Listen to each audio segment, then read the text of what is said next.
ਬੜੇ ਮਾਣ ਦੀ ਗੱਲ ਹੁੰਦੀ ਹੈ ਕਿ ਅੱਜ ਦਾ ਦਿਨ ਹੋਵੇ, ਅਸੀਂ ਉਹਨਾਂ ਸਾਰਿਆਂ ਨੂੰ ਨਾਲ ਲੈ ਕੇ ਚੱਲੀਏ ਜਿਨ੍ਹਾਂ ਨੇ ਇਸ ਸਟੇਸ਼ਨ ਨੂੰ ਇੱਥੇ ਤੱਕ ਬਣਾਉਣ 'ਚ, ਇੱਥੇ ਤੱਕ ਲਿਜਾਉਣ 'ਚ ਬਹੁਤ ਬੜਾ ਭਾਗੀਦਾਰ ਨੇ। ਬੜੀ ਸ਼ਮੂਲੀਅਤ ਰਹੀ ਹੈ ਉਹਨਾਂ ਦੀ।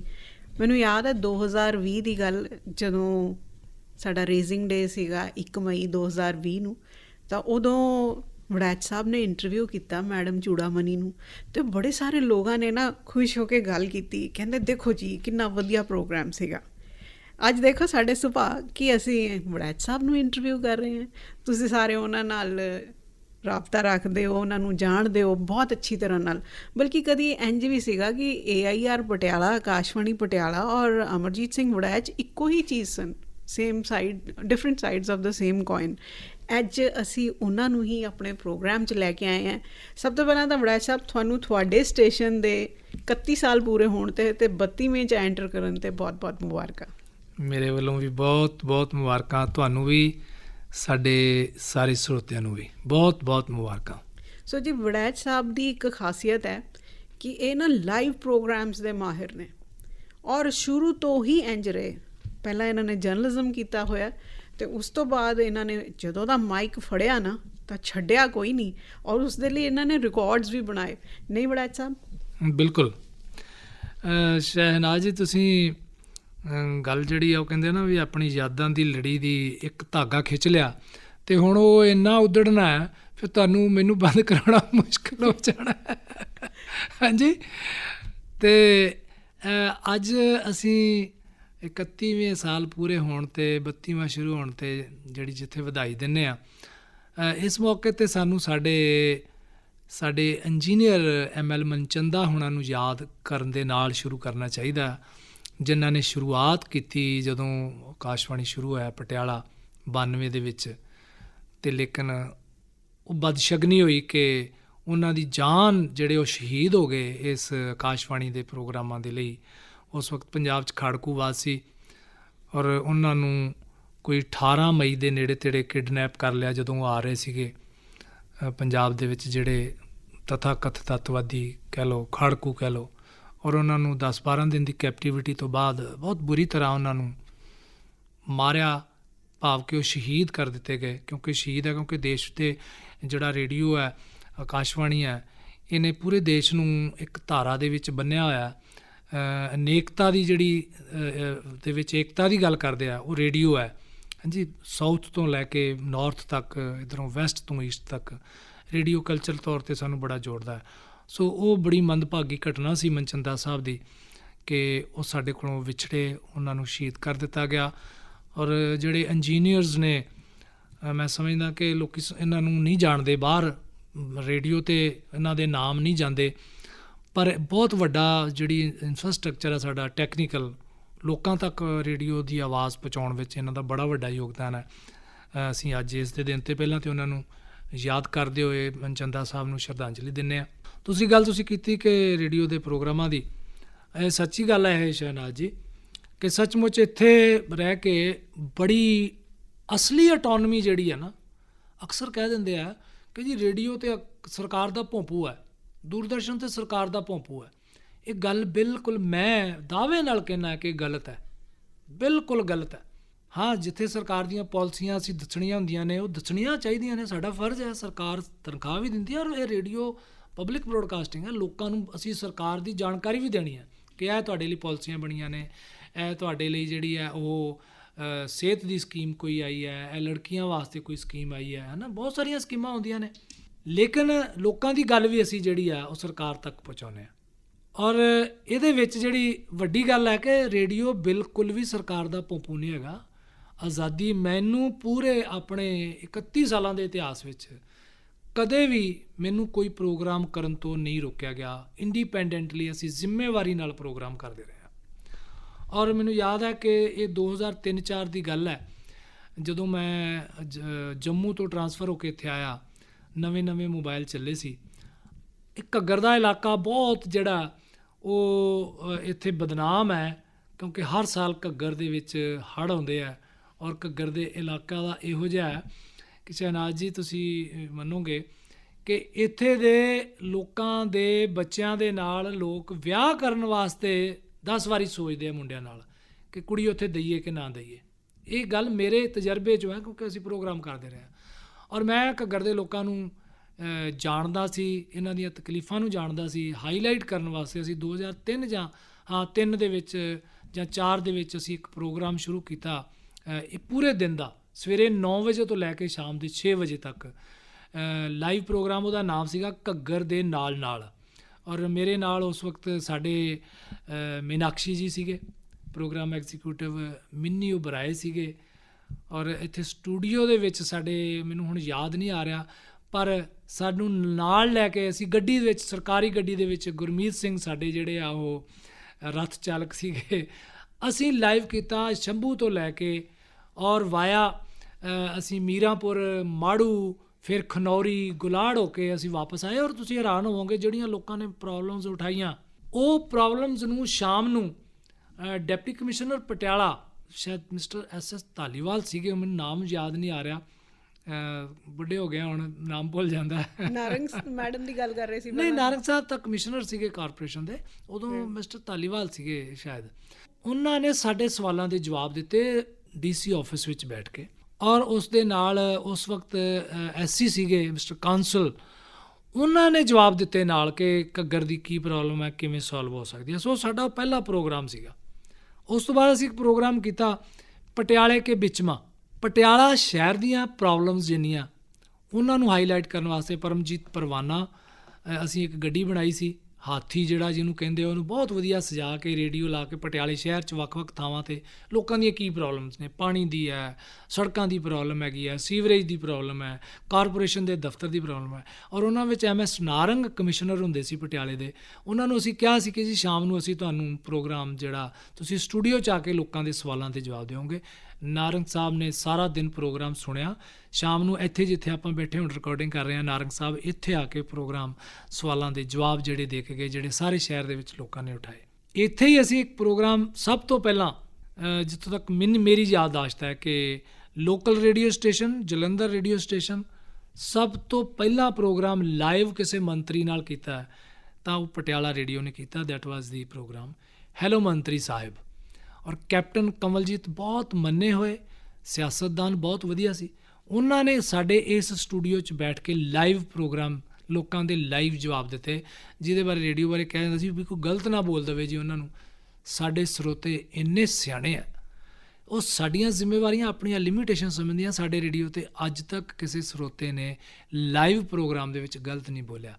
ਜੇ ਕੋਈ ਗਲਤੀ ਨਾਲ ਬੋਲ ਗਿਆ ਉਹਨੂੰ ਪਤਾ ਹੀ ਨਹੀਂ ਹੋਗਾ, ਇਹ ਗੱਲ ਵੱਖਰੀ ਹੋ ਸਕਦੀ ਹੈਗੀ ਆ। ਅਮਰਜੀਤ ਜੀ, ਗੱਲ ਤੁਸੀਂ ਸਹੀ ਕਰੀ ਹੈ ਕਿ ਸਰੋਤੇ ਜਿਹੜੇ ਨੇ ਸਾਡੇ ਉਹ ਬੜੇ ਸਿਆਣੇ ਆ। ਸੱਚੀ ਗੱਲ ਹੈ ਕਿ ਬਹੁਤ ਘੱਟ ਹੋਇਆ ਕਿ ਲਾਈਵ ਪ੍ਰੋਗਰਾਮ ਦੇ ਵਿੱਚ ਚਾਹੇ ਗੁੱਸੇ ਸਾਡੇ ਨਾਲ ਹੋ ਜਾਣ ਕਿ ਮੇਰਾ ਨਾਮ ਨਹੀਂ ਅਨਾਉਂਸ ਕੀਤਾ ਜਾਂ ਕੋਈ ਹੋਰ ਗੱਲ ਨਹੀਂ ਹੋਈ, ਹੱਕ ਬਣਦਾ ਉਹਨਾਂ ਦਾ। ਬਿਲਕੁਲ।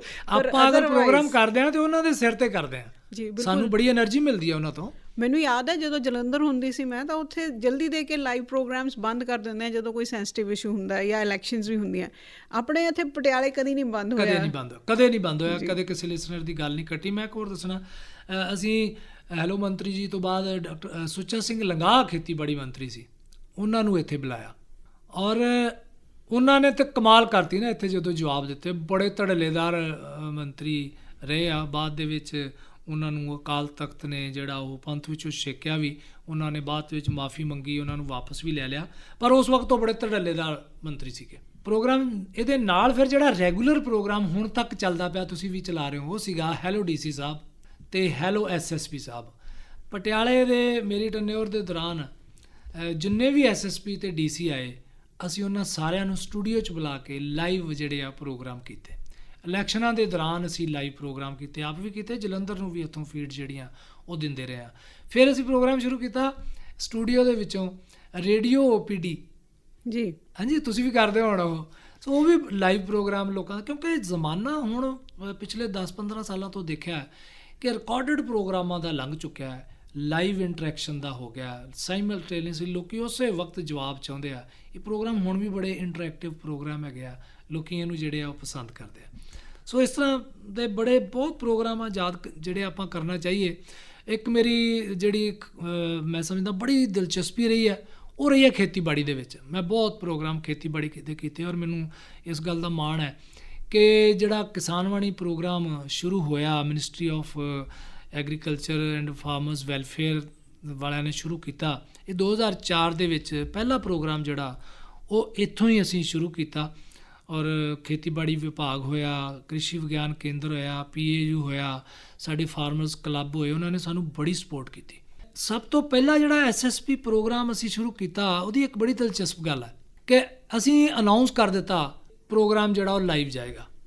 ਔਰ ਡਾਕਟਰ ਪਾਲ ਉਸ ਵਕਤ ਸਟੇਸ਼ਨ ਡਾਇਰੈਕਟਰ ਹੁੰਦੇ ਸੀ ਇੱਥੇ, ਅਤੇ ਪਟਿਆਲੇ ਦੇ SSP ਸੀਗੇ Amardeep Singh Rai, young officer, IP officer, ਅੱਜ ਕੱਲ੍ਹ ਉਹ ਐਡੀਸ਼ਨਲ DGP ਨੇ ਟ੍ਰੈਫਿਕ ਦੇ, ਅਤੇ ਉਹਨਾਂ ਨਾਲ ਮੇਰਾ ਹੁਣ ਤੱਕ ਵੀ ਰਾਬਤਾ ਰਿਹਾ। ਅਸੀਂ ਅਨਾਊਂਸ ਕਰਦੇ ਰਹੇ 5-6 ਦਿਨ ਕਿ ਕੱਲ੍ਹ ਨੂੰ SSP ਸਾਹਿਬ ਤੁਹਾਡੇ ਸਵਾਲਾਂ ਦੇ ਜਵਾਬ ਦੇਣਗੇ ਜੀ, ਆਹ ਟੈਲੀਫੋਨ ਨੰਬਰ ਹੋਏਗਾ, ਆਪਾਂ ਜਿਵੇਂ ਕਰਦੇ ਹਾਂ। ਬਿਲਕੁਲ। ਔਰ ਹੋਇਆ ਕਿ ਬਦਕਿਸਮਤੀ ਕਿ ਜਿਵੇਂ ਅੱਜ ਪ੍ਰੋਗਰਾਮ ਹੋਣਾ ਔਰ ਇੱਕ ਦਿਨ ਪਹਿਲਾਂ ਸ਼ਾਮ ਨੂੰ ਤ੍ਰਿਪੜੀ ਦੇ ਕੋਲੋਂ BSN ਦੀਆਂ ਲਾਈਨਸ ਜਿਹੜੀਆਂ ਉਹਨਾਂ ਵਿੱਚ ਬਲਾਸਟ ਹੋ ਗਿਆ, ਥੱਲੇ ਬਹੁਤ ਤਗੜਾ ਬਲਾਸਟ ਹੋਇਆ ਔਰ ਸਾਰੀਆਂ ਲਾਈਨਾਂ ਸਨੈਪ ਹੋ ਗਈਆਂ। ਅਸੀਂ ਬੜੇ ਪਰੇਸ਼ਾਨ, ਪ੍ਰੋਗਰਾਮ ਸ਼ੁਰੂ ਹੋਣਾ ਸੀ, ਇੱਥੇ ਪੁੱਛਦੇ ਰਹੇ, ਉਹ ਕਹਿੰਦੇ ਜੀ ਬਸ ਹੋ ਰਿਹਾ ਜੀ ਸ਼ੁਰੂ, ਹੁਣੇ ਲਾਈਨਾਂ ਤੁਹਾਨੂੰ ਦਿੰਦੇ ਆ ਜੀ। ਲੇਕਿਨ ਜਦੋਂ 4 ਵੱਜ ਗਏ, 4 ਵੱਜਣ 'ਚ 15-20 ਮਿੰਟ ਰਹਿ ਗਏ ਤਾਂ ਕੋਈ ਲਾਈਨਾਂ ਨਾ ਸ਼ੁਰੂ ਹੋਈਆਂ। ਤਾਂ ਮੋਬਾਈਲ ਸੀਗੇ ਉਹਨਾਂ ਦਿਨਾਂ ਦੇ ਵਿੱਚ, ਇਹ 4 ਤੋਂ ਪਹਿਲਾਂ ਦੀ ਗੱਲ ਹੈ, 2004-5 ਤੋਂ ਪਹਿਲਾਂ ਦੀ, ਕਿਉਂਕਿ ਮੈਂ ਇੱਥੋਂ 5 'ਚ ਚਲਿਆ ਗਿਆ ਸੀਗਾ, ਅਤੇ ਉਸ ਤੋਂ ਪਹਿਲਾਂ ਪਾਲ ਸਾਹਿਬ ਸੀਗੇ, 8 ਤੋਂ ਬਾਅਦ ਤਾਂ ਮੈਂ ਹੀ ਇੱਥੇ ਰਿਹਾ। ਤਾਂ ਹੋਇਆ ਕਿ ਇੰਨੀ ਪਬਲਿਸਿਟੀ ਹੋਈ ਹੈ ਔਰ SSP ਸਾਹਿਬ ਦੇ ਨਾਲ, ਕਿਉਂਕਿ ਪਹਿਲੀ ਵਾਰੀ ਲਾਈਵ ਪ੍ਰੋਗਰਾਮ ਸੀ, SSP ਸਾਹਿਬ ਅਮਰੀਕਾ ਤੋਂ ਟ੍ਰੇਨਿੰਗ ਕਰਕੇ ਆਏ ਸੀ, ਉਹਨਾਂ ਨੂੰ ਰੇਡੀਓ ਦਾ ਬੜਾ ਕਰੇਜ਼ ਸੀਗਾ, ਉਹਨਾਂ ਨੇ ਸੁਜੈਸਟ ਕੀਤਾ ਸੀ ਆਪਾਂ ਲਾਈਵ ਕਰੀਏ ਪ੍ਰੋਗਰਾਮ। ਇੱਥੇ ਪੁਲਿਸ ਵਾਲੇ ਸਾਰੇ ਚਾਰੇ ਪਾਸੇ, ਲੋਕ ਸਾਡੇ ਕੋਲੇ ਪ੍ਰੋਗਰਾਮ ਸੁਣਨ ਵਾਸਤੇ ਆਏ ਹੋਏ ਵੀ ਲਾਈਵ ਪ੍ਰੋਗਰਾਮ ਹੋ ਰਿਹਾ, ਇੱਥੇ ਭੀੜ ਪੂਰੀ, ਲਾਈਵ ਕਿਵੇਂ ਕਰੀਏ ਪ੍ਰੋਗਰਾਮ। DP ਸਿੰਘ ਉਦੋਂ ਇੰਜੀਨੀਅਰਿੰਗ ਹੈੱਡ ਸੀਗੇ, ਮੈਂ ਸੀ ਇੱਥੇ, ਔਰ ਇੰਜੀਨੀਅਰਿੰਗ ਸੈਕਸ਼ਨ ਦੇ ਵਿੱਚ ਹੋਰ ਸਟਾਫ ਸੀਗਾ। ਅਲਟੀਮੇਟਲੀ ਸਾਡੇ ਕੋਲੇ ਕਰਨਵੀਰ ਟਰੈਕਸ ਹੁੰਦੇ ਸੀ ਉਦੋਂ, ਉਹਨਾਂ ਦੇ ਦਿਮਾਗ 'ਚ ਇੱਕ ਗੱਲ ਆ ਗਈ, ਉਹ ਤੇ DP ਸਿੰਘ ਜੀ ਦੋਨੋਂ ਗੱਲਾਂ ਇਕੱਠੇ ਕਰਨ, ਕਹਿੰਦੇ ਯਾਰ ਆਪਣੇ ਕੋਲੇ ਮੋਬਾਈਲ ਹੈਗੇ, ਆਪਾਂ ਮੋਬਾਈਲ 'ਤੇ ਸਵਾਲ ਲਈਏ। ਲੇਕਿਨ ਪ੍ਰੋਬਲਮ ਇਹ ਆਈ ਕਿ ਮੋਬਾਈਲ ਜਿਹੜੇ ਆ ਉਹ ਅਟੈਚ ਕਿਵੇਂ ਹੋਵੇ ਮਾਈਕ ਦੇ ਨਾਲ, ਕੰਸੋਲ ਦੇ ਨਾਲ। ਤਾਂ ਕਰਨਵੀਰ ਕਹਿੰਦੇ ਕਿ ਆਪਾਂ ਇੰਝ ਕਰੀਏ ਕਿ ਨੰਬਰ ਦੇ ਦਿਓ, ਉਹਨਾਂ ਨੂੰ ਕਹੋ ਜੀ ਇਸ ਨੰਬਰ 'ਤੇ ਆਪਣਾ ਨਾਮ ਅਤੇ ਸਵਾਲ ਲਿਖਾਓ ਅਤੇ ਉਹ ਤੁਹਾਡਾ ਜਵਾਬ ਜਿਹੜਾ ਦੇਵਾਂਗੇ। ਹੋਇਆ ਇੰਝ, DP ਸਿੰਘ ਹੋਣਾ ਨੇ ਵੀ ਆਪਣਾ ਨੰਬਰ ਦੇ ਦਿੱਤਾ, ਰਾਏ ਸਾਹਿਬ ਨੇ ਆਪਣਾ ਖੁਦ ਨੰਬਰ ਦੇ ਦਿੱਤਾ। ਅੱਛਾ ਜੀ। ਔਰ ਉਹਨਾਂ 'ਤੇ ਟੈਲੀਫੋਨ ਮੇਰਾ ਨੰਬਰ ਵੀ ਸੀਗਾ, ਔਰ ਉਹ ਬਾਹਰ ਬੈਠ ਕੇ ਕਾਗਜ਼ ਦੇ ਨਾਲ DP Singh head of engineer, ਕੋਈ ਉਸ ਟਾਈਮ ਉਹ ਨਹੀਂ ਸੀ, ਮਤਲਬ that was the first instance ਕੇ best example of team work. ਕੋਈ ਉੱਥੇ ਅਫਸਰ ਨਹੀਂ ਸੀ, ਕੋਈ ਉੱਥੇ ਹੈਡ ਨਹੀਂ ਸੀ, ਕੋਈ ਸਬੋਰਡੀਨੇਟ ਸੀ, ਸਾਰੇ ਲੱਗੇ ਹੋਏ। DP ਸਿੰਘ ਜੀ ਸੁਣ ਰਹੇ ਆ, ਸਵਾਲ ਲਿਖ ਰਹੇ ਆ ਕਿ ਅਮਰਜੀਤ ਜਿਹੜੇ ਆ ਪਿੰਡ ਗਲਾੜ ਤੋਂ ਬੋਲਦੇ ਪਏ ਆ, ਕਰਨ ਲਿਖ ਰਿਹਾ ਹੈਗਾ, ਦੂਸਰਾ ਬੰਦਾ ਲਿਖ ਰਿਹਾ, ਔਰ ਨਾਲ ਦੀ ਨਾਲ ਸਲਿੱਪਾਂ ਸਾਡੇ ਅੱਗੇ ਰੱਖੀ ਜਾ ਰਿਹਾ, ਔਰ ਅਸੀਂ ਇੱਕ ਪ੍ਰੋਗਰਾਮ 1 ਘੰਟਾ ਚਲਾਇਆ। ਇਹ ਟੀਮ ਵਰਕ ਸੀਗਾ, ਬਹੁਤ ਕਮਾਲ। ਮੈਂ ਅਕਸਰ ਐਗਜ਼ਾਮਪਲ ਦਿੰਦਾ ਹੁੰਦਾ ਕਿ ਟੀਮ ਵਰਕ ਦਾ ਸਾਡਾ ਸਭ ਤੋਂ ਪਹਿਲੀ ਐਗਜ਼ਾਮਪਲ ਸੀ ਕਿ ਰੇਡੀਓ ਵਾਸਤੇ, ਆਰਗੇਨਾਈਜੇਸ਼ਨ ਵਾਸਤੇ ਤੁਸੀਂ ਕਿਵੇਂ ਆਪਣੀ ਜਾਨ ਲਾ ਦਿੰਦੇ ਹੋ ਕਿ ਯਾਰ ਅਸੀਂ ਇੰਨੇ ਦਿਨ ਹੋ ਗਿਆ ਪ੍ਰੋਗਰਾਮ ਅਸੀਂ ਹਾਈਲਾਈਟ ਕੀਤਾ, ਅੱਜ ਜੇ ਔਨ ਏਅਰ ਨਾ ਗਿਆ ਰੇਡੀਓ ਦੀ ਤਾਂ ਬੜੀ ਬੇਇੱਜ਼ਤੀ ਹੋ ਜਾਣੀ ਆ। ਔਰ ਤੁਸੀਂ ਹੈਰਾਨ ਹੋਵੋਗੇ, ਉਹ that was the wonderful programme. ਅੱਜ ਤੱਕ ਯਾਦ ਹੈ, ਉਹ ਫੋਟੋਗ੍ਰਾਫਸ ਮੇਰੇ ਕੋਲ ਪਈਆਂ ਹੋਈਆਂ ਨੇ, ਉਹ ਅਸੀਂ SSP ਸਾਹਿਬ ਨੂੰ ਵੀ ਦਿੱਤੀਆਂ। ਮੇਰੇ ਨਾਲ ਹੁਣ ਜਦੋਂ ਗੱਲ ਹੁੰਦੀ ਹੈ ਤਾਂ ਉਹ ਅਕਸਰ ਯਾਦ ਕਰਦੇ ਹੁੰਦੇ, ਉਹਨਾਂ ਦਿਨਾਂ ਦੇ ਵਿੱਚ ਹੈੱਡਫੋਨਸ ਸੁਣਨ ਲਈ ਨਾ, ਕਾਲ ਸੁਣਨ ਲਈ ਉਹ ਵੱਡੇ ਜਿਹੜੇ ਆ ਹੈੱਡਫੋਨ ਲੱਗਦੇ ਹੁੰਦੇ ਸੀ, ਉਹ ਵੀ ਸਾਡੇ ਕੰਨਾਂ ਦੇ ਉੱਤੇ ਜਿਹੜੇ ਲੱਗੇ ਹੋਏ ਆ। ਸੋ ਇਹ ਇਸ ਤਰ੍ਹਾਂ ਦੇ ਬੜੇ ਮੌਕੇ ਜਿਹੜੇ ਆਏ ਆ। ਮੈਂ ਜਿਵੇਂ ਤੁਹਾਨੂੰ ਸ਼ਾਇਦ ਪਹਿਲਾਂ ਪ੍ਰੋਗਰਾਮ ਤੋਂ ਗੱਲ ਕਰ ਰਿਹਾ ਸੀ ਵੀ ਜੇ ਤੁਸੀਂ ਮੈਨੂੰ 8-9 ਘੰਟੇ ਦੇ ਦਿਓ ਬੋਲਣ ਨੂੰ ਤਾਂ ਮੈਂ ਚੁੱਪ ਨਹੀਂ ਕਰਨਾ, ਕਿਉਂਕਿ ਯਾਦਾਂ ਦੀ ਜਿਹੜਾ ਧਾਗਾ ਨਾ ਉਧੜਨਾ ਜਿਹੜਾ ਸ਼ੁਰੂ ਹੋ ਗਿਆ ਹੈ।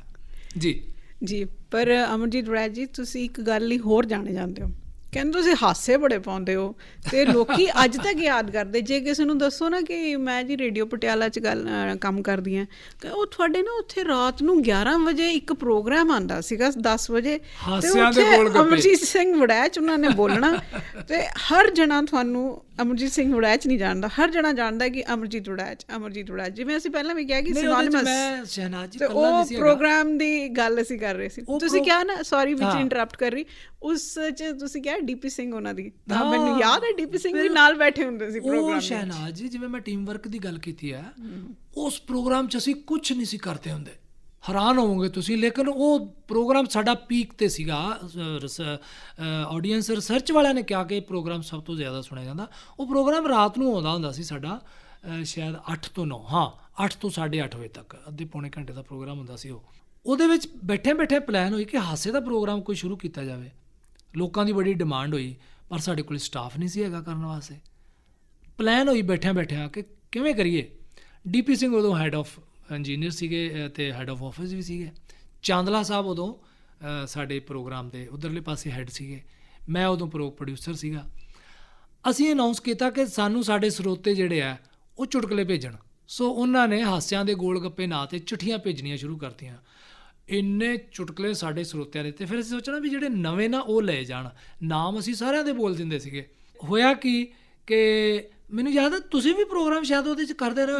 ਬਿਲਕੁਲ ਮੇਰਾ ਵੀ ਪਹਿਲੀ ਵਾਰੀ ਐਕਸਪੀਰੀਅੰਸ ਹੋਇਆ ਸੀ। ਤਾਂ ਅਸੀਂ ਇਸ ਸਟੂਡੀਓ ਦੇ ਵਿੱਚ ਮੇਰੇ ਨਾਲ DP ਸਿੰਘ ਜੀ, ਚਾਂਦਲਾ ਸਾਹਿਬ, ਮੈਂ, ਪਰਮਜੀਤ ਪਰਵਾਨਾ, ਪਰਮਜੀਤ ਆਪਣਾ ਸੇਖੋਂ ਸਾਹਿਬ, ਹਾਂਜੀ, ਔਰ ਪ੍ਰੀਤਮਿੰਦਰ ਸੇਖੋਂ, ਗੁਰਿੰਦਰ ਮੈਡਮ, ਲਾਲੀ ਲਾਲ ਸਿੰਘ ਮੈਡਮ, ਸ਼ਰਨਜੀਤ, ਇੰਜੀਨੀਅਰ ਦੇ ਸੈਕਸ਼ਨ ਦੇ ਜਿਹੜੇ ਟੈਕਨੀਸ਼ੀਅਨਸ ਜਾਂ ਦੂਸਰੇ EAs ਜਿਹੜੇ ਕਦੇ ਬੋਲਦੇ ਨਹੀਂ ਸੀ ਹੁੰਦੇ ਮਾਈਕ ਦੇ ਉੱਤੇ ਆ ਕੇ, ਉਹ ਵੀ ਉਹਨਾਂ ਨੂੰ ਵੀ ਸਾਡੇ ਨਾਲ ਬੈਠਦੇ ਸੀ। ਔਰ ਅਸੀਂ ਇੱਕ ਜਾਣੇ ਨੇ ਚੁਟਕਲਾ ਲੈਣਾ, ਉਹਨੂੰ ਡਰਾਮਾਟਾਈਜ਼ ਕਰਕੇ, ਕਈ ਵਾਰੀ 2 ਜਾਣਿਆਂ ਨੇ।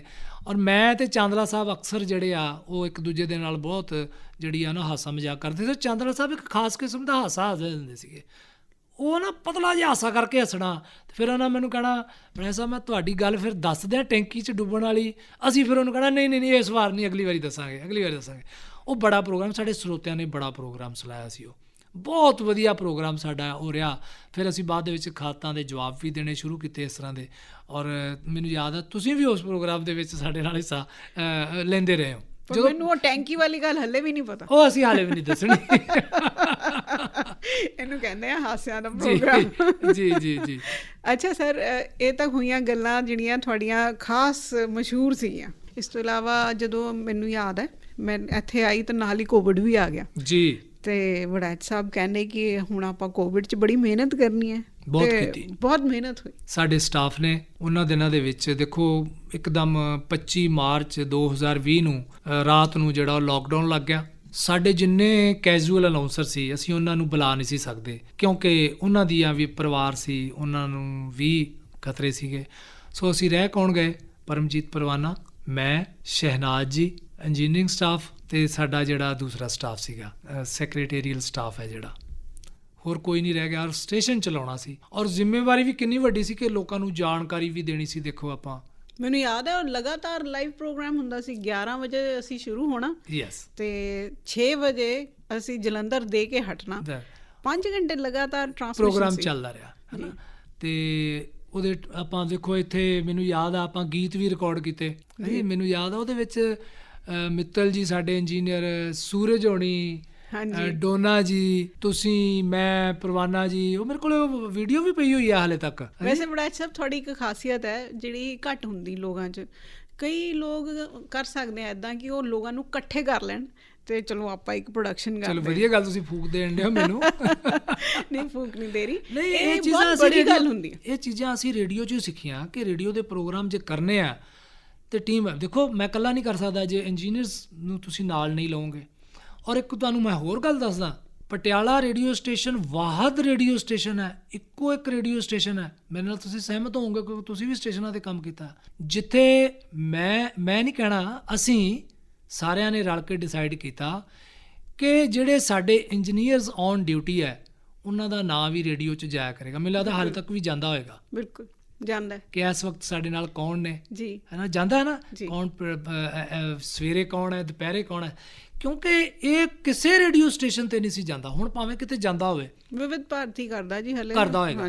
ਲੇਕਿਨ ਮੈਂ ਇਹ ਚੀਜ਼ ਸਿੱਖੀ ਸੀਗੀ ਰੇਡੀਓ ਲਾਹੌਰ ਤੋਂ। ਮੈਂ ਉੱਥੋਂ ਦਾ ਇੱਕ ਪ੍ਰੋਗਰਾਮ ਅਕਸਰ ਸੁਣਦਾ, 2 ਪ੍ਰੋਗਰਾਮ ਉਹਨਾਂ ਦੇ ਮੈਂ ਬਹੁਤ ਸੁਣਦਾ ਹੁੰਦਾ ਸੀ। ਇੱਕ ਪ੍ਰੋਗਰਾਮ ਸੀ ਰਾਵੀ ਰੰਗ, ਬਹੁਤ ਖੂਬਸੂਰਤ ਪ੍ਰੋਗਰਾਮ ਸੀ ਉਹਨਾਂ ਦਾ। ਅਤੇ ਉਹਦੇ ਵਿੱਚ ਉਹ ਕਹਿੰਦੇ ਸਾਡੇ ਇਸ ਵਕਤ ਇੰਜੀਨੀਅਰ ਸਾਹਿਬਾਨ ਸਾਡੇ ਨਾਲ ਨੇ। ਔਰ ਇੱਕ ਉਹਨਾਂ ਦਾ ਪ੍ਰੋਗਰਾਮ ਹੁਣ ਵੀ ਆਉਂਦਾ ਹੈ ਰਾਤ ਨੂੰ ਇੰਡੀਅਨ ਟਾਈਮ ਦੇ ਮੁਤਾਬਕ 7 ਵਜੇ, ਉਹਨਾਂ ਦੇ 6:30 ਵਜੇ ਹੁੰਦੇ ਆ। ਉਹ ਹੈਗਾ ਪੰਜਾਬੀ ਦਰਬਾਰ। ਤੇ ਉਹ ਹੁਣ ਉਹਨਾਂ ਦੀ ਐਪ ਵੀ ਆ ਗਈਆਂ ਨੇ ਪਾਕਿਸਤਾਨ ਰੇਡੀਓ ਵਾਸਤੇ, ਪਾਕਿਸਤਾਨ ਦੇ ਸਾਰੇ ਰੇਡੀਓ ਸੁਣਨ ਵਾਸਤੇ ਤੁਸੀਂ ਐਪ, ਮੈਂ ਉਹ ਐਪ ਦੇ ਉੱਤੇ ਕਈ ਵਾਰੀ ਹੁਣ ਸੁਣਦਾ।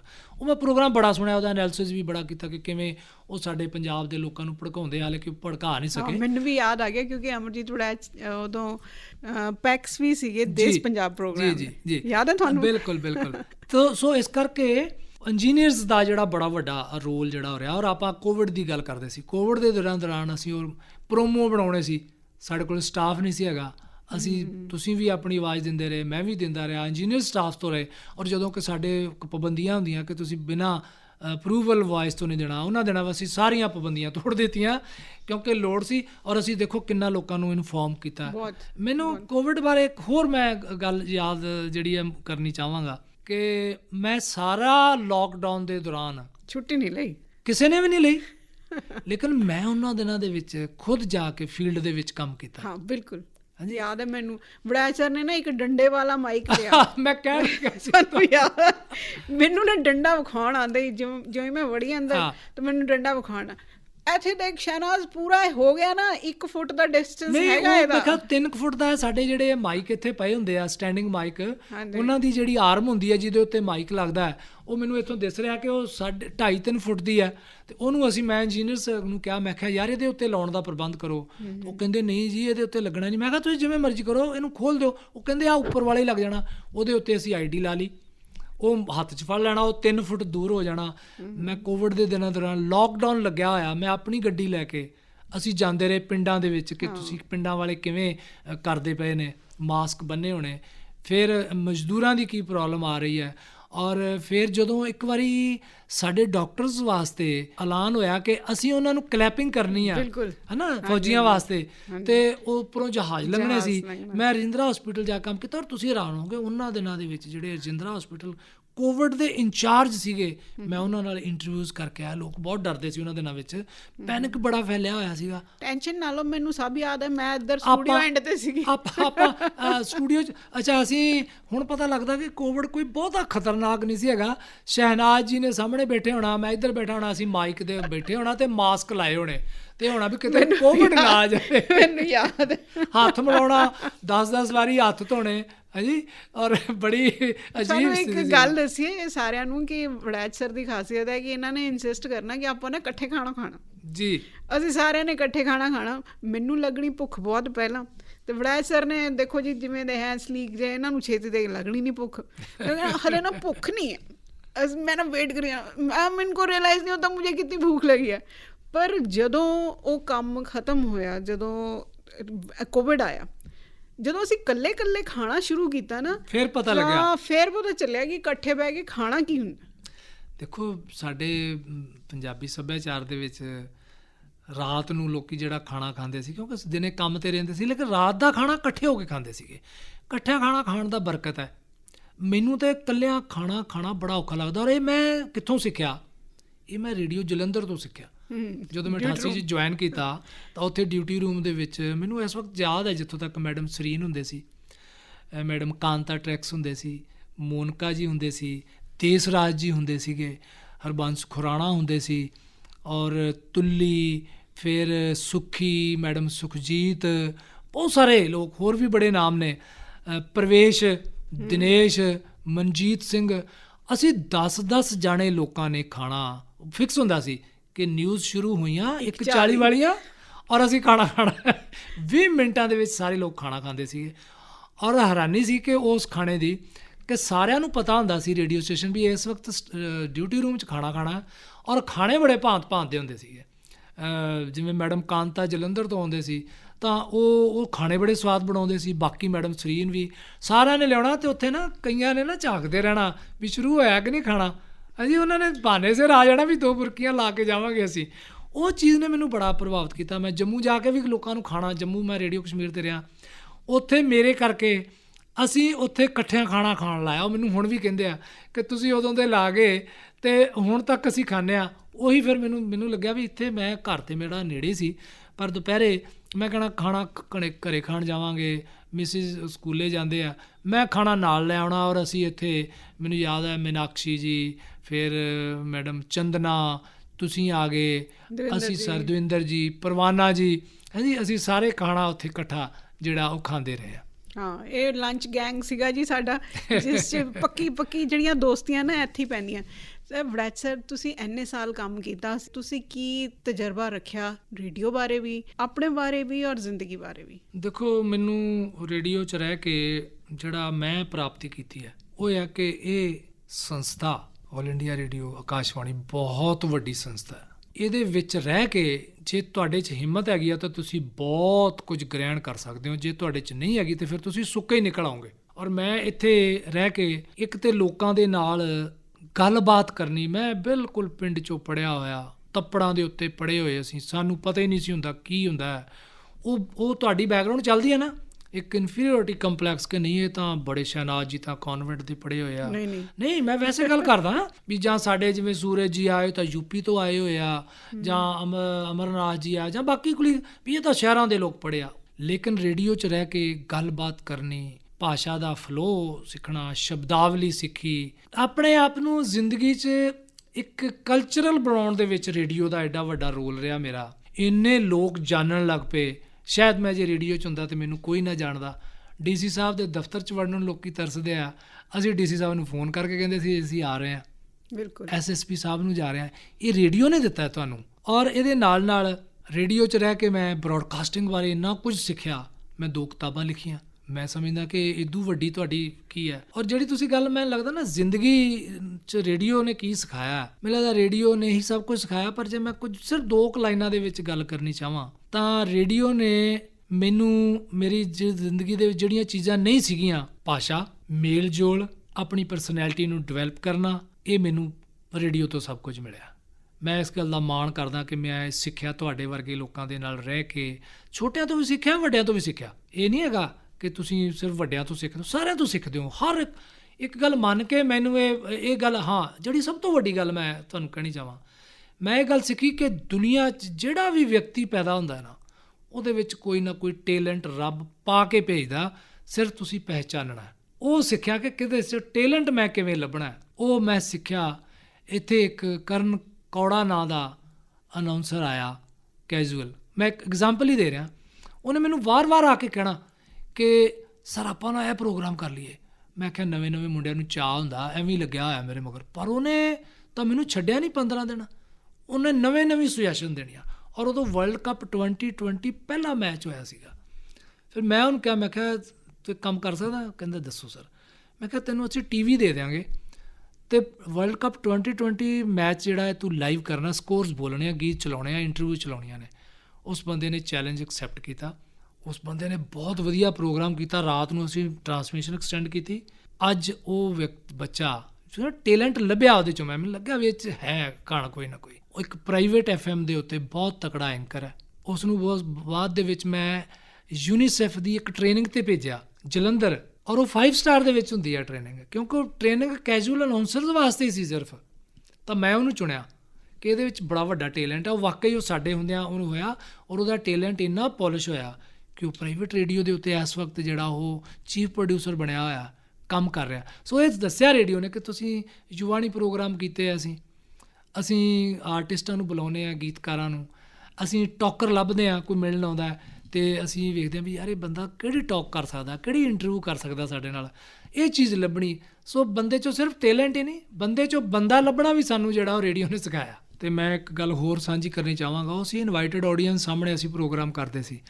ਅਸੀਂ ਇੱਕ ਪ੍ਰੋਗਰਾਮ ਕੀਤਾ ਪਟੇਲ ਕਾਲਜ ਜਲੰਧਰ, ਰਾਜਪੁਰੇ ਨਾਲ ਵਾਲਿਆਂ ਨਾਲ ਰਲ ਕੇ, ਸੂਫੀਆਨਾ, ਹਾਂਜੀ।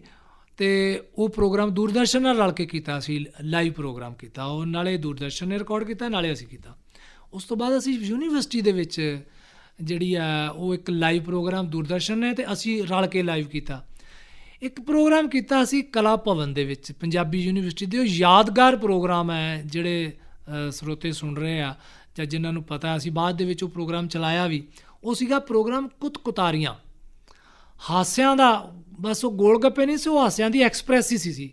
ਉਹਦੇ ਵਿੱਚ ਹਰੀ ਸਿੰਘ ਦਿਲਬਰ, ਚਾਨਣ ਹਰਗੋਬਿੰਦਪੁਰੀ, ਜੰਗ ਸਿੰਘ ਫੱਟੜ, ਗੁਰਭਜਨ ਗਿੱਲ ਔਰ 3-4, ਹਾਂ ਮੈਨੂੰ ਯਾਦ ਨਹੀਂ ਹੋਣਾ, ਸਾਹਿਤ ਅਕੈਡਮੀ ਲੁਧਿਆਣਾ, ਹਰਿਆਣੇ ਦੇ ਜਿਹੜੇ ਸੀਗੇ ਉਹ ਉੱਥੇ ਉਹਨਾਂ ਨੇ ਬਹਾਵਲਪੁਰੀ ਦੇ ਵਿੱਚ ਕਵਿਤਾਵਾਂ ਸੁਣਾਈਆਂ।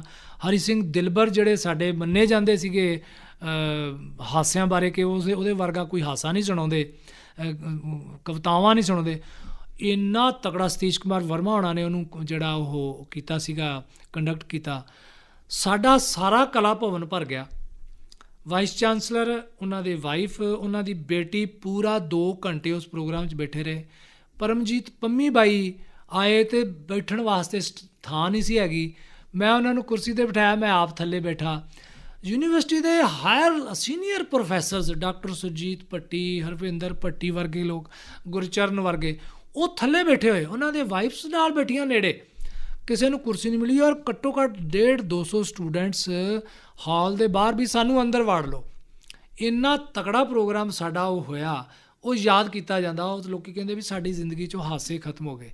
ਇਸੇ ਤਰ੍ਹਾਂ ਅਸੀਂ ਪਟਿਆਲੇ ਦੇ ਵਿੱਚ ਨਗਰ ਪਾਲਿਕਾ ਦਾ ਜਿਹੜਾ ਆਡੀਟੋਰੀਅਮ ਹੈ, ਉਹਦੇ ਵਿੱਚ ਅਸੀਂ ਕਲਾਸੀਕਲ ਦੇ ਅਤੇ ਕਵਾਲੀ ਦੇ ਪ੍ਰੋਗਰਾਮ ਕੀਤੇ। ਸੋ ਉਹ ਪ੍ਰੋਗਰਾਮ ਵੀ ਸਾਡੀ, ਮੈਂ ਸਮਝਦਾ, ਪਹਿਚਾਣ ਰੇਡੀਓ ਨੇ ਬਣਾਏ। ਉਹਦੇ ਵਿੱਚ ਵੀ ਬੜਾ ਕੁਝ ਸਿੱਖਿਆ, ਬੜੇ ਆਰਟਿਸਟ ਲੋਕ ਆਏ। ਔਰ ਲੋਕ ਬਾਅਦ 'ਚ ਕਹਿੰਦੇ ਰਹੇ ਕਿ ਜੀ ਉਹ ਪ੍ਰੋਗਰਾਮ ਜ਼ਰੂਰ ਕਰੋ, ਪਰ ਸਰਕਾਰ ਨੇ ਬਜਟ ਦੇਣਾ ਬੰਦ ਕਰ ਦਿੱਤਾ, ਆਪਣੀਆਂ ਆਪਣੀਆਂ ਮਜਬੂਰੀਆਂ ਹੁੰਦੀਆਂ। ਉਹ ਪ੍ਰੋਗਰਾਮ ਵੀ ਸਾਡੀ ਯਾਦਾਸ਼ਤ ਦੇ ਜਿਹੜੇ ਆ ਨਾ ਹਮੇਸ਼ਾ ਰਹਿੰਦਾ। ਉਹ ਇਸ ਟਾਈਮ ਵੀ ਰਿਕਾਰਡਿੰਗ ਪਈਆਂ ਹੋਈਆਂ ਤੁਹਾਡੇ ਕੋਲ। ਔਰ ਬਾਅਦ ਉਸ ਵਕਤ ਕੀ ਹੋਇਆ ਕਿ ਕਿਸੇ ਨੇ ਵੀਡੀਓ ਬਣਾ ਲਈਆਂ ਉਹਦੀਆਂ, ਕੁਤਕਤਾੜੀਆਂ ਪ੍ਰੋਗਰਾਮ ਦੀਆਂ, ਔਰ ਉਹ ਵੀਡੀਓ 2-2, 3-3 ਮਿੰਟਾਂ ਦੀਆਂ YouTube 'ਤੇ ਹਾਲੇ ਵੀ ਚੱਲਦੀਆਂ ਪਈਆਂ ਨੇ। ਸੋ ਬਹੁਤ ਸਾਰਾ ਕੁਝ ਅਸੀਂ ਰੇਡੀਓ ਤੋਂ ਸਿੱਖਿਆ। ਰੇਡੀਓ ਦਾ ਦੇਣ ਜਿਹੜਾ ਉਹ ਨਹੀਂ ਦਿੱਤਾ ਜਾ ਸਕਦਾ। ਆਕਾਸ਼ਵਾਣੀ ਦਾ ਜੋ ਸਾਨੂੰ ਦਿੱਤਾ ਹੈ, ਜੋ ਲੋਕਾਂ ਨੂੰ ਦਿੱਤਾ। ਅੱਜ ਵੀ ਤੁਸੀਂ ਵੇਖੋ ਕਿ ਰੇਡੀਓ ਦਾ ਮਨ ਕੀ ਬਾਤ ਨੇ ਰੇਡੀਓ ਨੂੰ ਇੱਕ ਨਵੀਂ ਕਿਸਮ ਦੀ ਜਿਹੜੀ ਹੈ ਉਹ ਜ਼ਿੰਦਗੀ ਦਿੱਤੀ ਹੈ। ਕਹਿੰਦੇ ਸੀ ਰੇਡੀਓ ਲੋਕੀ ਭੁੱਲ ਗਿਆ, ਰੇਡੀਓ ਭੁੱਲੇ ਨਹੀਂ, ਰੇਡੀਓ ਹਾਲੇ ਵੀ ਦਿਲਾਂ 'ਚ ਹੈ ਲੋਕਾਂ ਦੇ। ਔਰ ਆਕਾਸ਼ਵਾਣੀ ਦਾ ਬਦਲ ਕੋਈ ਨਹੀਂ ਹੋ ਸਕਦਾ। ਬਿਲਕੁਲ ਗੱਲ ਸਹੀ ਹੈ, ਔਰ ਹੋਵੇ ਵੀ ਨਾ, ਕਿਉਂਕਿ ਇਹ ਹੈ ਹੀ ਅਜਿਹੀ ਚੀਜ਼ ਜਿਹੜੀ ਕਿ ਸਾਰਿਆਂ ਨੂੰ ਇਕੱਠੇ ਲੈ ਕੇ ਚੱਲਦੀ ਹੈ। ਜਿਵੇਂ ਕਿ ਅੱਜ ਵੜੈਚ ਸਰ ਸਾਨੂੰ ਜੁਆਇਨ ਕੀਤਾ ਉਹਨਾਂ ਨੇ, ਔਰ ਇੰਨੀਆਂ ਸਾਰੀਆਂ ਉਹਨਾਂ ਨੇ ਆਪਣੀਆਂ ਗੱਲਾਂ ਦੱਸੀਆਂ। ਹਾਲਾਂਕਿ ਉਹ ਕਹਿ ਰਹੇ ਹੈ ਕਿ ਮੈਨੂੰ ਪੂਰਾ ਮੌਕਾ ਨਹੀਂ ਦਿੱਤਾ ਅਤੇ ਮੇਰੇ ਕੋਲ ਟਾਈਮ ਬਹੁਤ ਥੋੜ੍ਹਾ ਦਿੱਤਾ, ਪਰ ਇਹ ਵਾਲਾ ਜਿਹੜਾ ਵਰਸ਼ਨ ਹੈ ਅਸੀਂ ਤੁਹਾਨੂੰ ਆਪਣੀ ਫੇਸਬੁੱਕ 'ਤੇ ਅਨਐਡੀਟਡ ਚਲਾਵਾਂਗੇ, ਪਰ ਥੋੜ੍ਹੀ ਜਿਹੀ ਐਡੀਟਿੰਗ ਕਰਾਂਗੇ ਜਦੋਂ ਅਸੀਂ ਜਾਵਾਂਗੇ ਆਪਣੇ ਪ੍ਰੋਗਰਾਮ ਦੇ ਵਿੱਚ, ਕਿਉਂਕਿ ਟਾਈਮ ਦੀ ਲਿਮਿਟ ਹੁੰਦੀ ਹੈ। ਪਰ ਟਾਈਮ ਦੀ ਲਿਮਿਟ ਕਦੀ ਆਕਾਸ਼ਵਾਣੀ ਦੇ ਸਾਲਾਂ ਦੀ ਲਈ ਨਹੀਂ ਹੈ, ਕਿਉਂਕਿ 31 ਸਾਲ ਹੋ ਗਏ ਸਾਨੂੰ, ਅਤੇ ਲਿਮਿਟ ਹਲੇ ਸ਼ੁਰੂ ਹੋਣੀ ਹੈ। ਹਲੇ ਤਾਂ ਅਸੀਂ ਜਵਾਨ ਪਏ ਹਾਂ ਅਤੇ ਬਹੁਤ ਸਾਲ ਅਸੀਂ ਜੁੜੇ ਰਹਿਣਾ। ਔਰ ਵੜੈਚ ਸਰ ਆਪਣੀਆਂ ਯਾਦਾਂ ਵੀ ਸਾਂਝੀਆਂ ਕਰਨਗੇ, ਮੁੜ ਕੇ ਫਿਰ ਆਉਣਗੇ। ਇਸ ਵਾਅਦੇ ਨਾਲ ਅਸੀਂ ਤੁਹਾਡੇ ਤੋਂ ਵਿਦਾ ਲੈਂਦੇ ਹਾਂ, ਔਰ ਤੁਹਾਨੂੰ ਸਾਰਿਆਂ ਨੂੰ ਇਸ ਨਵੇਂ ਵਰ੍ਹੇ ਦੀਆਂ, ਜੋ ਕਿ ਆਕਾਸ਼ਵਾਣੀ ਦਾ ਵਰ੍ਹਾ ਹੈ, ਉਸ ਦੀਆਂ ਤੁਹਾਨੂੰ ਮੁਬਾਰਕਾਂ ਦਿੰਦੇ ਹਾਂ। ਆਕਾਸ਼ਵਾਣੀ ਪਟਿਆਲਾ ਦੇ ਇਸ ਵਰ੍ਹੇ ਦੀਆਂ, ਜਦੋਂ ਉਹ 32ਵੇਂ ਸਾਲ 'ਚ ਪ੍ਰਵੇਸ਼ ਕਰ ਰਿਹਾ, 31 ਸਾਲਾਂ ਦਾ ਹੋ ਕੇ। ਜੀ ਬਹੁਤ ਬਹੁਤ ਸ਼ੁਕਰੀਆ। ਬਹੁਤ ਬਹੁਤ ਸ਼ੁਕਰੀਆ ਸ਼ਹਿਨਾਜ਼, ਤੁਹਾਡਾ ਵੀ, ਸਾਡੇ ਫੇਸਬੁੱਕ ਦੇ ਦਰਸ਼ਕਾਂ ਦਾ ਵੀ, ਸਾਡੇ ਸਰੋਤਿਆਂ ਦਾ ਵੀ, ਔਰ ਮੇਰੇ ਸਟਾਫ ਲਈ, ਤੁਹਾਡੇ ਨਹੀਂ, ਮੇਰੇ ਸਟਾਫ ਲਈ ਸ਼ੁਭ ਇਛਾਵਾਂ ਕਿ ਇਹ ਇਸੇ ਤਰ੍ਹਾਂ ਦਿਨ ਦੁੱਗਣੀ ਅਤੇ ਰਾਤ ਚੌਗਣੀ ਤਰੱਕੀ ਕਰਦਾ।